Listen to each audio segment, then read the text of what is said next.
wants EU to revamp defense strategies in the next 5 to 10 years. The details of these stories and more coming up next.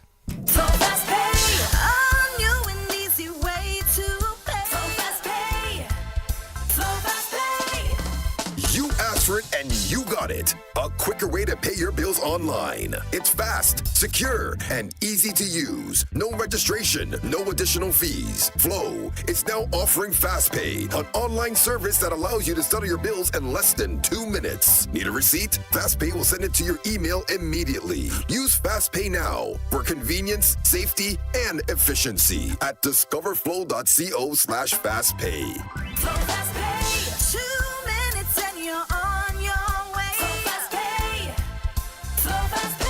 Flow is keeping you connected. DBS News. And welcome back. Funeral grants provided by the Dominica Social Security will increase this year. That's according to Deputy Director at Dominica Social Security, Augustus Etienne. Etienne made the announcement on DBS Talking Point program this morning. We also have to increase funeral grants. Funeral grants which are payable upon the death of an insured person or an uninsured spouse of the insured person or a dependent child of the insured person, which are free funeral grants that we pay at Social Security. Those grants are going to be increased as well. The grants are not increasing necessarily by 4.27%. There is a fixed amount of $200 that has to be added onto the grant, which is paid when an insured person dies.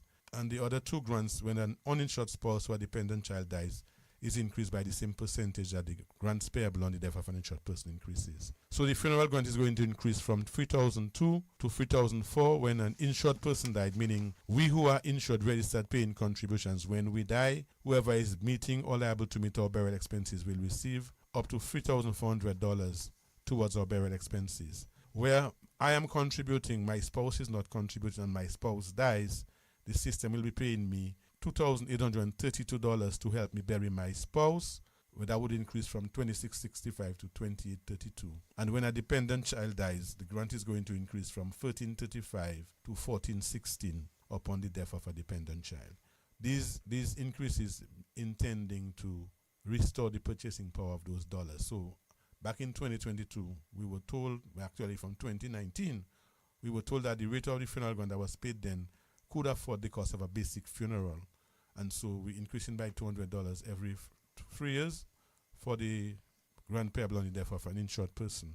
And we increase the other two grants by the same percentage by which that grant is increased. Meantime, Dominican pensioners will see an increase in wage this month. So every 3 years, there is an inflationary increase that's awarded to pensions in payment, as I say, to restore the purchasing power of the pension. That is going to take effect as of 1st of March 2025, the last one having been done in March 2022. And the increase represents the average rate of inflation over the preceding 3 years. So all pensions that were in payment as at December 2023 are going to realize a 4.27% increase as of Saturday, the 1st of March. So when fortnightly paid pensioners receive their first fortnightly payment in March, they will see an increase of 4.27% in their rate. And for the monthly paid pensioners, when they get their pension for the month of March, they will see that increase of 4.27% on whatever the previous pension had been. At the same time, the minimum pension that we pay is going also to be increased by that same rate. So currently the minimum pension has been $76.81. And as of 1st March, the minimum pension is going to go up to $80.10 per week. Deputy Director at Dominica Social Security, Augustus Etienne. Tourism Minister Dennis Charles Pemberton has described as unfortunate comments by UWP President Lennox Linton over the new relationship between United Airlines and Dominica. Linton said at the weekend that the $11.1 million minimum revenue guarantee contract is not in the interest of Dominica. Mrs. Pemberton says Mr. Linton's remarks are an attack against the country. Lennox Linton's latest remarks about United Airlines' direct service to Dominica reveal a desperate attempt to distort reality and a profound ignorance on how the aviation industry operates. For decades, destinations across the Caribbean and the world have used revenue guarantees and similar arrangements to attract international carriers. This is not some grand conspiracy. It is a standard, globally accepted practice in aviation development. In fact, It is surprising that he does not know this, but perhaps we should not be surprised. Here are the facts. United Airlines' arrival in Dominica is a milestone. It signals confidence in our tourism product and expands direct connectivity for our people and visitors. Agreements of this nature are common among nations that recognize the value of long-term strategic investment. The very countries he seeks to compare us to, whether Antigua, St. Lucia, or Barbados, have all utilized similar agreements to build their airlift capacity. To pretend otherwise is to embrace either ignorance or dishonesty. Minister for Tourism Dennis Charles Pemberton. The debating team from the Dominica Grammar School, consisting of Renee Talbert and Zadie Trocard, will advance to the next round of competition after scoring a total of 636 points, surpassing the St. Martin's Secondary School team. The Dominica Grammar School proposed the topic, "The government of Dominica should invest heavily in bouyon music now to ensure future benefits for the genre," whilst the St. Martin's Secondary School team, made up of Curtis Simon and Rihanna Alexander, opposed the topic and secured a total of 515 points. Here are some of the insights from this afternoon's debate presented by the best speaker, Zadie Trocard. By investing in bouyon music, thousands of Dominicans could find employment, not just as artists, but as producers, sound engineers, events planners, managers, and content creators. Who records the music? Who shoots the music videos? Who promotes the concerts? Every step in the process creates jobs and vast opportunities. Take Jamaica, for example. Reggae is a billion-dollar industry that supports entire communities. According to the World Intellectual Property Organization 2018, reggae significantly contributes to Jamaica's GDP through music sales, tourism, and festivals. Dominica has already seen this potential through events like the World Creole Music Festival and Breakfast Fest. Bouyon artists and bands like Asa Bantan, Rio, Signal Band, and Triple K bring in massive crowds to these events every year, which in turn generates national revenue. So I ask, why aren't we expanding on this? Why are we holding back an industry that can harbor financial stability for thousands of Dominicans? Why should the government not invest in bouyon music now, at its prime? Magwisa. A Dominica Grammar School student, Zadie Trocard. He was named the best speaker in the 2025 Inter-Secondary School Debating Competition today. In another debate between Orion Academy and Wesley High School, which took place on Wednesday, concluded with Orion Academy advancing to the semi-finals after emerging winners. The final competition of Round 2 in the Inter-Secondary Schools Debating Competition is scheduled for tomorrow afternoon, featuring Pearchild Secondary School against Portsmouth Secondary School. The Stardom Calypso Tent, dubbed last night's edition of the tent, Celebrity Meets Calypso, and the evening lineup, which led up to its expectations, saw celebrities give the crowd money's worth. The evening began with Janet Jackson and Jacinta Fagan Defoe. I've shared your burdens, and I have never complained as yet. No, I walk your fields with you, and in your office too, so show me respect. Whoa, whoa, how you feeling tonight? Woo. With cultural change and technology, we don't seem to mind that our children are all growing up way before their time. Society doesn't draw a clear distinction between the behavior appropriate for adults and for children. Parents should develop an eye for what their child is absorbing. They need to control the flow of material that is influencing. Because children don't play children games anymore. Jacinta Figandifo. And as the crowd waited with bated breath for the next performer, Milia Joseph Dennis and Kimani Felicite came well prepared and delivered like they were competing for a Calypso title. A well-known pedophile, walking the streets with pride. After he touched the person's child, even when she smiled, there's pain in her eyes, feeling like she has to die. We've held identities, fellas walking free, predators protected by the system. Who writes the law? What they're standing for? They failed us the most when we need them. Magwesa. But if it was drugs, you will see the police them running, coming. Accident up in Virgin Lane, they moving like a snail.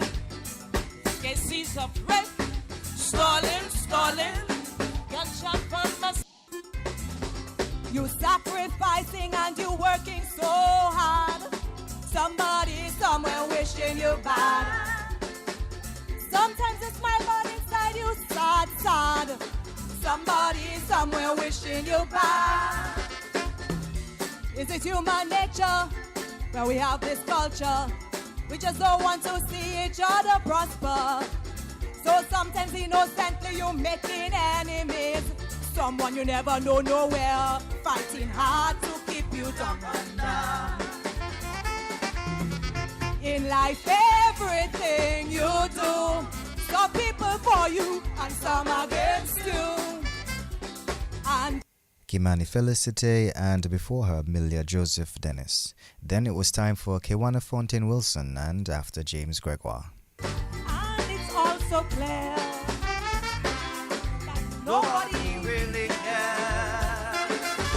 These are the days of homeless children ruling over them.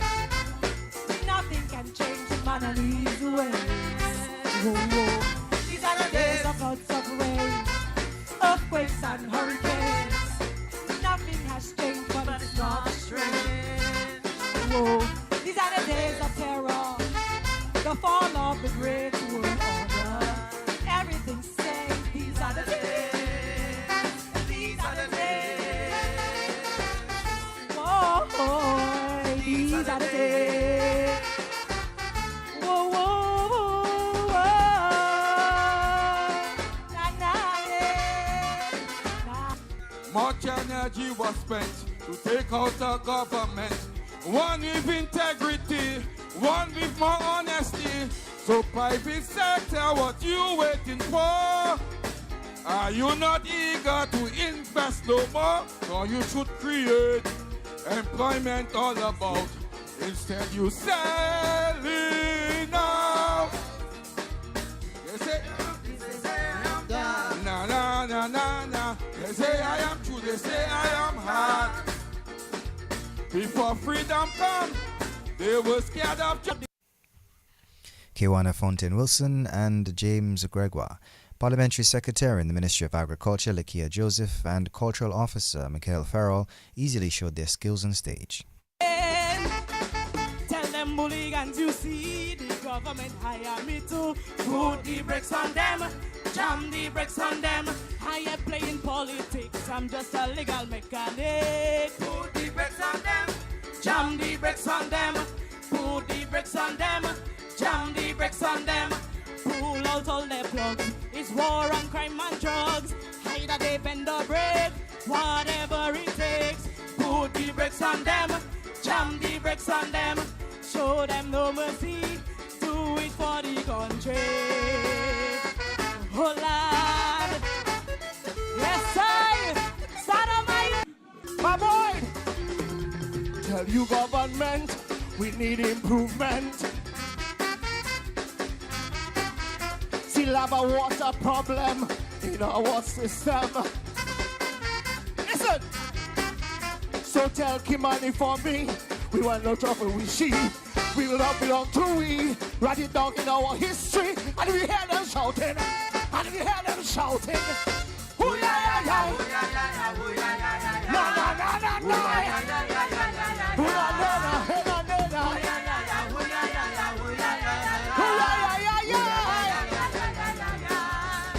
Parliamentary Secretary in the Ministry of Agriculture, Lakia Joseph, and Cultural Officer, Mikhail Farrell.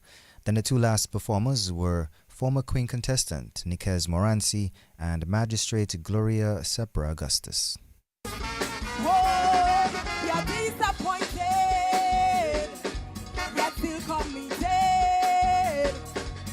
Hoping one day you will get promoted. Jump like you on a treadmill. Putting all the effort, giving all the time, but you at a standstill. You ain't moving. On a treadmill. Your legs are moving, your body's working, but you are can't stand still.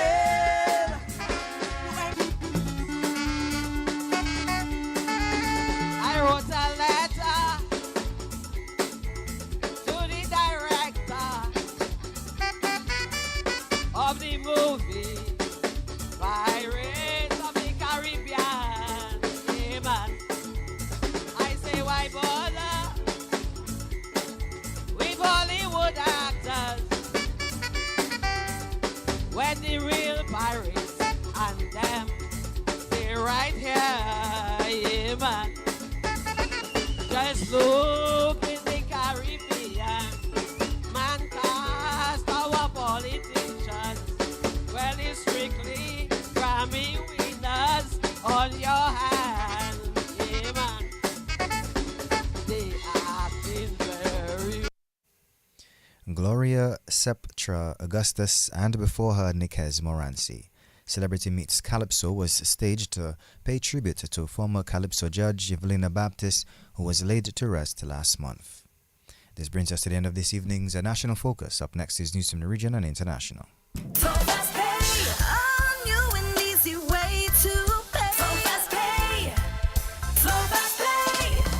You asked for it and you got it. A quicker way to pay your bills online. It's fast, secure, and easy to use. No registration, no additional fees. Flow is now offering FastPay, an online service that allows you to settle your bills in less than 2 minutes. Need a receipt? FastPay will send it to your email immediately. Use FastPay now for convenience, safety, and efficiency at discoverflow.co/fastpay.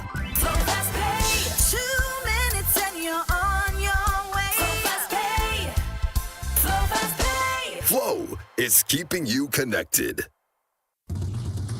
DBS News. And welcome back. And now news from the region. Secretary General of CARICOM, Carla Barnett, addressed Caribbean leaders on the pressing global challenges facing the region and the need for strengthened unity. Her remarks came at the opening of the 48th regular meeting of the Conference of Heads of Government in Barbados. Dr. Barnett highlighted the global crisis threatening the Caribbean nations, or CARICOM nations that is, urging the region to respond to collective action and raise special concerns about the ongoing situation in Haiti.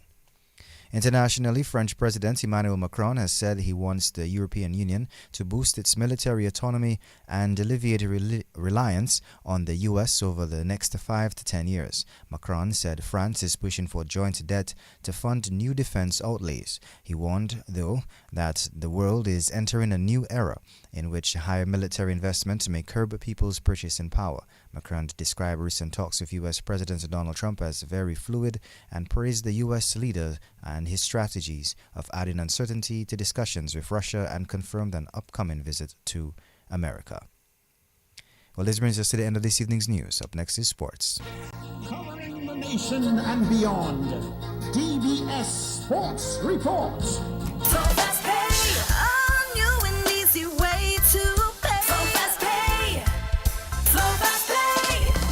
You asked for it and you got it. A quicker way to pay your bills online. It's fast, secure, and easy to use. No registration, no additional fees. Flow is now offering FastPay, an online service that allows you to settle your bills in less than 2 minutes. Need a receipt? FastPay will send it to your email immediately. Use FastPay now for convenience, safety, and efficiency at discoverflow.co/fastpay.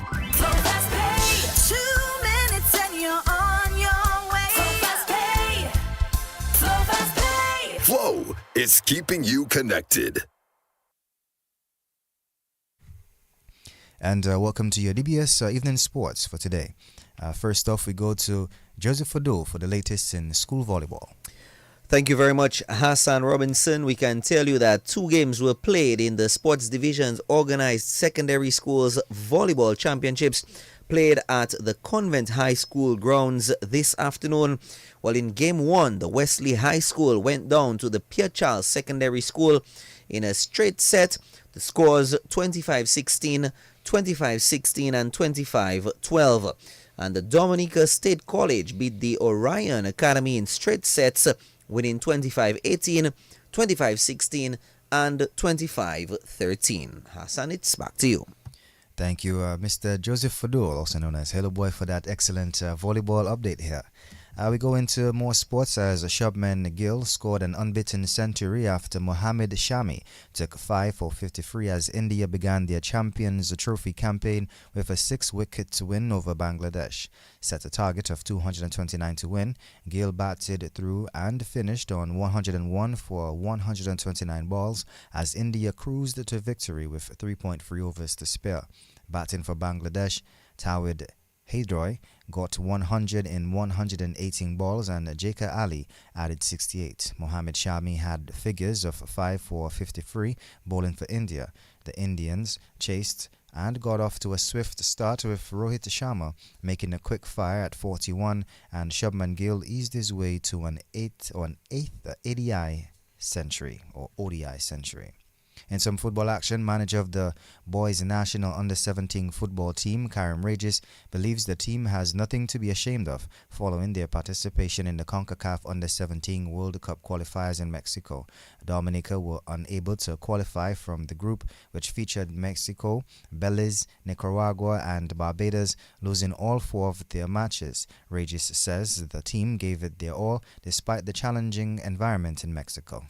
Well, for one, I feel that myself personally, and I would hope that the nation, the Dominicans here and abroad can feel the same, is that we should be extremely proud of the team and those boys for the heart and effort and determination that they showed at the tournament. As you rightly said, we came up against some very serious powerhouses in terms of CONCACAF and globally in terms of football. And the guys, despite the results not showing, played their hearts out in what I can call less than the most hospitable conditions in terms of the altitude and the temperature. And if you look at some of the other groups that were taking place, because we were in Group C as one of 7 groups, if you look at some of the scores in some of the other groups, you had score lines such as 22-0, 12-0, 17-0, 14-0. So, you know, some of the score lines, when you look at the grand scheme of things and you look at everything from a less of a microscope and more of a macroscope of footballing in the CONCACAF region, in the Caribbean, you have what Dominica, which is what you consider a micro island, taking on mainland Central American islands, whereas in Dominica you have a group, maybe 100, 200 guys to pull from, and then you have a country like Mexico, for example, that can call, when they call a national team, is the best player out of tens of millions of players. And we as Dominicans should be extremely proud of our boys. And that was manager of the boys' national under-17 football team, Karim Regis. He says the playing conditions also did not favor the team. When you're speaking about Mexico, Mexico is so large. You can't speak about Mexico. You gotta speak about where we were. We played our games in state called Toluca. Okay. And just a quick geography lesson for the listeners. Toluca is roughly between 4,000 to 5,000 feet above sea level. Now, to put that into perspective, the highest point in Dominica is Monte Diablote at 4,774 feet. So we were trying to operate at Monte Diablote or even higher than Monte Diablote levels. The altitude was an issue, which is what we expected, and the temperature as well was something that I don't think we could have been prepared for. There are mountain ranges in Toluca that have snow, and that cold front comes down onto the city of Toluca. So we were battling with 2-degree weather, 5-degree weather. I think the hottest temperature throughout our entire tour was 20 degrees. And that was the manager of the boys' national under-17 football team, Karim Regis. And into some table tennis action here. St. John's Primary and Will Strathmore Stevens Primary emerged victorious in the sports division, organized the primary schools table tennis championships in the girls and boys open singles respectively. Gianna Joseph, in her first year at the primary schools table championships representing the St. John's Primary, secured the open singles title at this year's championships. She defeated Sarah Dubois of the Penville Primary 3-1. Then sets ended with 11-9, 11-8, 10-12, and 11-9. Earlier, Messiah Gasper of the Will Strathmore Stevens Primary easily defeated his fellow classmate Nelson Valmore 11-2, 11-8, 11-7, and that was for a 3-0 win to secure the boys' open singles title. Back to some cricket action here. Afghanistan captain Hashamastullah Sahadi says his players will ignore any potential distraction caused by the debate around their place at the Champions Trophy when they enter the tournament on Friday. Afghanistan plays South Africa in Karachi, the first match in a group that also includes Australia and England. There have been calls for the other three teams to boycott their matches against Afghanistan because of the Taliban's assault on women's rights in the country. Female participation in sports has effectively been outlawed since the Taliban returned to power in 2021. In January, South Africa's sports minister, Gayton Mackenzie, suggested the match should not go ahead, but they will compete on Friday. England play Australia on Saturday before their meeting with Afghanistan next Wednesday. The England and Wales Cricket Board, like the South African Cricket Board, has also called for unified response from the International Cricket Council. The ICC requires its full members, of which Afghanistan is one, to have a national women's team, but the men have been allowed to compete regardless of there being no active official women's side. And finally, in sports this evening here, former India captain and leg spinner Anil Kumble believes the team must start setting transition plans in motion after the ongoing Champions Trophy and build a new, younger team capable of challenging for the 2027 ODI World Cup. Kumble said head coach Gautam Gambhir will have some tough calls to make irrespective of how the current teams fares in the Champions Trophy. It's a very important tournament for anyone. I mean, especially for a coach who has to make those tough calls of transitioning from one sort of legacy players to another. And that's the job of a coach. I mean, you'll have to take some hard calls. And perhaps this tournament will determine how the senior players would go, and then, where India would sort of look at the end of this tournament, win or lose. I think you'll have to take some calls. Even when you win, that's the ideal situation to be in. And then you sort of then start looking ahead, especially in white ball cricket, to look at 2027 World Cup, whether the senior players would continue to go there, or are you making a call saying, okay, let's look at, giving an opportunity to a youngster to lead India in white ball cricket, to take this format through and build a strong unit. Because any World Cup, when you're looking at a World Cup, you're basically looking at a squad of players who have played together for at least 20, 25 matches.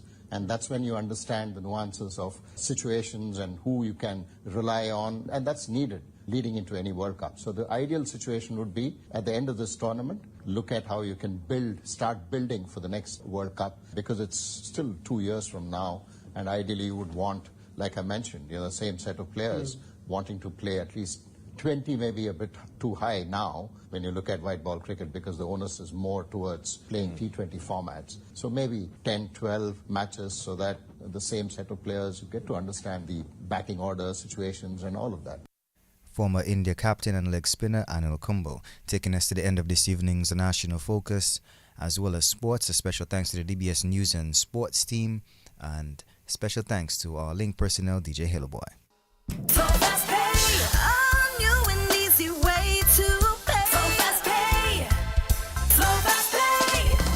You asked for it and you got it. A quicker way to pay your bills online. It's fast, secure, and easy to use. No registration, no additional fees. Flow is now offering FastPay, an online service that allows you to settle your bills in less than 2 minutes. Need a receipt? FastPay will send it to your email immediately. Use FastPay now for convenience, safety, and efficiency at discoverflow.co/fastpay. 2 minutes and you're on your is keeping you connected.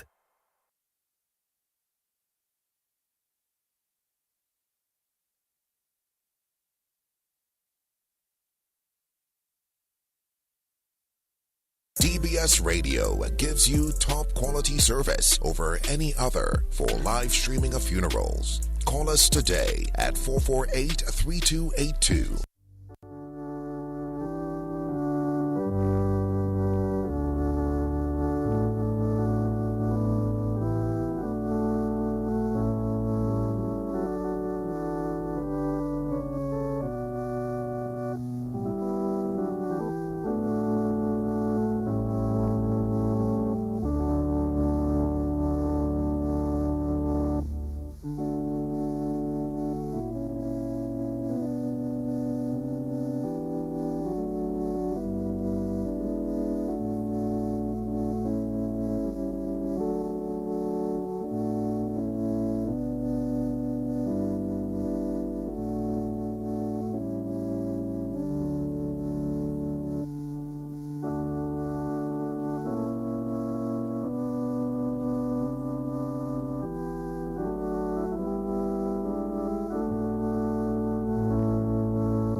Good evening and welcome to the evening edition of the DBS Radio Community Bulletin Board. It is the 20th day of February 2025. We begin with this evening's edition of the DBS Radio Death Announcements on the DBS Radio Community Bulletin Board.